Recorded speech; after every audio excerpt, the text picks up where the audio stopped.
Good morning, train fans, and my special train fans, Julian and Ellie. Well, I thought I would give you a more detailed look at some of the changes that have taken place on the Morrisania and Harlem River Railroad.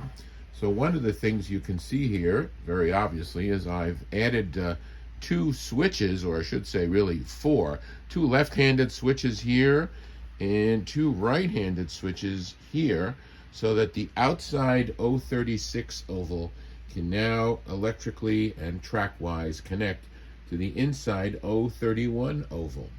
And the third thing that I did from a layout perspective was I raised my 027 oval from the ground level using the Lionel trestles for the tubular track. Okay, I raised that oval up above the ground level so that it wouldn't impede any traffic that was moving on that inside 031 oval, which it was before I raised it up. I'm going to be showing you also some of the things I picked up at two recent train shows. One small one that was sponsored by the TCA at Chichester, and secondly, I was up at the Allentown Train Show, the Greenberg Train Show, not in Allentown, I'm sorry, in Oaks, Pennsylvania.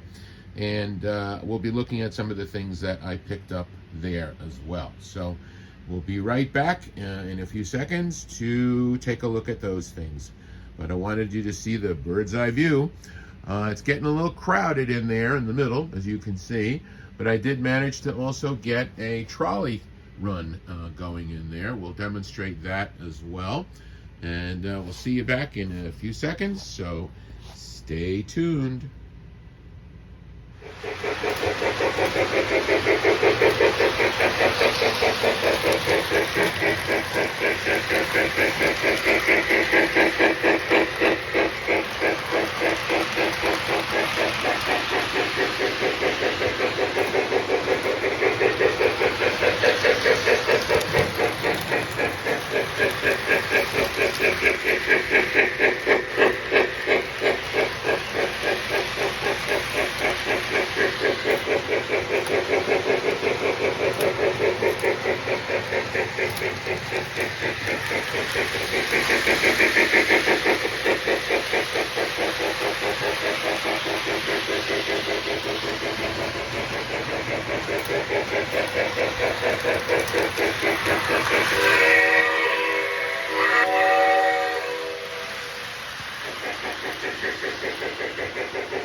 So one of the first purchases that I made when I went to the Greenberg show at Oaks, Pennsylvania, was this Railway Express Agency REX 6268 sound car with rail sounds equipped. And I don't know how well you can tell, except if I open the door, you can see the speaker that's mounted on the inside and the circuit boards that will provide the rail sounds sound effects.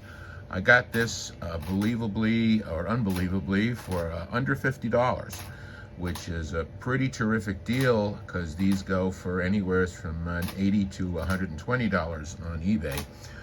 So this was a really, really great deal, and it was the first thing that I purchased when I got to the show floor. Now, within a few minutes, of course, there were other things attracting my attention, and I'll kind of go through them briefly as we go along.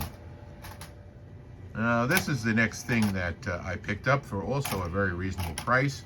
It's not like I don't have any switchers on my railroad, but I don't have anything for Amtrak, and so this is an Amtrak switcher, 8912. It's not too old, but it does have the ability to operate on both AC and DC, and so I don't have to use any rectifying modifications to get it to work on an AC track. And it does have an electronic forward and reverse, so that's also very handy to have. It's got a headlight built in. It is using the classic frame that Lionel has been using for decades for the switcher, going all the way back to the post-war era. So I may be able to modify this considerably over time, because I do have a Pennsylvania and also a U.S. Navy switcher using the same body frame. So we'll see what happens with that. Moving right along. Okay, I think you may have noticed this on my layout before, although not operationally. Finally, I was able to pick up a balloon about the right size to work with this Lionel Lines target launcher car. You can see the balloon is sitting there right now, but the car is equipped with a fan that blows air straight up into the air, and basically it levitates that balloon, and it's supposed to function as a target for a missile system. So appropriately, the next car I have here is an Army missile launcher, all ready to launch its missile out of the roof of the car.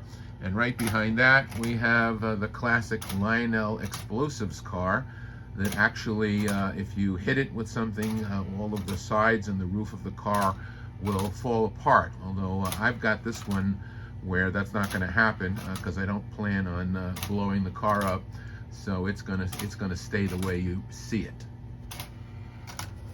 All right, the next car that I picked up at the Greenberg show at Oaks, Pennsylvania was this Western and Atlantic cattle car, where you have two gentlemen that look like they're having a gunfight out of the roof of the car. This is a basic animation type of car that as the car rolls along the track, there's a cantilever inside, and so the bandit and the good guy will go up and down, trading shots with each other as the car rolls down the track.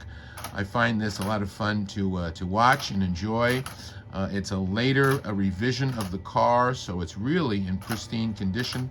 I picked it up with a box, and the beautiful paint job that you can see on both, I guess maybe the Lone Ranger character over here, and here you have Black Bart perhaps, or some other kind of desperado, and it with looks like a red neckerchief around his neck, and of course he's wearing the classic black hat. But the animation is a lot of fun to watch. It's a really nice car, very nicely detailed. You can see those grab rails on the sides, and the ladder on this side here. It is really from I think a later edition of the I don't know if you can see it really clearly here on the side of the car. There's no date there, but I believe it's from the 1990s, so it is a reissue. But a lot of fun, so I'm really glad I found this. And this car was priced almost about the same as the Rail Sounds car that I picked up. So both of these cars together for less than $100. Pretty good deal. But I didn't stop there. There's one more car that I want to show you before we finish this video up, and we'll take a look at that next. All right, well, I know that my special train fan, Julian, my grandson, is very, very fond of construction vehicles. So as I was leaving the Greenberg show at Oaks, I saw this car, which has a digger on it. This looks like it was custom made. I don't think this was the way Lionel issued it, just because of the detail on the car, which I thought was really, really beautiful. Notice the spare tire on the front and the back. They don't necessarily match the vehicle, of course, But notice the vehicle itself is painted in a two-tone red and gray scheme, and the wheels are also detailed very nicely. And look at the wood slats and the painting of the wood slats on the flat car, and the steel grating that is sitting to support the spare tires on the front and the back. Okay, really beautiful car. And it's a 6660 flat car that was modified for this. Believe it or not, I picked this car up at the show for $15. That was an amazing bargain, and that really says a lot about the reason why you really should participate in train shows when they're in your local area, because you can get some really amazing deals at these train shows. And I did notice that this one was pretty well attended. I was there on a Saturday, and you can also see my my water tower bubbling in the background there. That's a K-line water tower, and you can also see the oil well. That's the classic Lionel 455 oil well, and it's pumping oil away there, which of course is always a good thing. And my beacon is rotating very nicely back there as well. All right, so anyway, one more thing that my grandson is also very attracted to is obviously Thomas the tank engine. And I was able to pick up this little caboose at the show for, again, also about $15. So a really great deal. There's nothing really fancy about the car. It's a bobber caboose. It's all plastic on the shell there, but it does have metal wheels, and it's got some nice couplers on it, and it's in really clean condition. And you really don't see Thomas the tank engine cabooses around very much. So I was really glad to find this and run it on the Morrisania and Harlem River Railroad. So anyway, that's it for now. I just wanted to give you a sense of what the haul was for me at this train show at Oaks, Pennsylvania. And until then, I say make sure that you run your trains, and we'll see you next time on the Morrisania and Harlem River Railroad. Take care for now. Bye.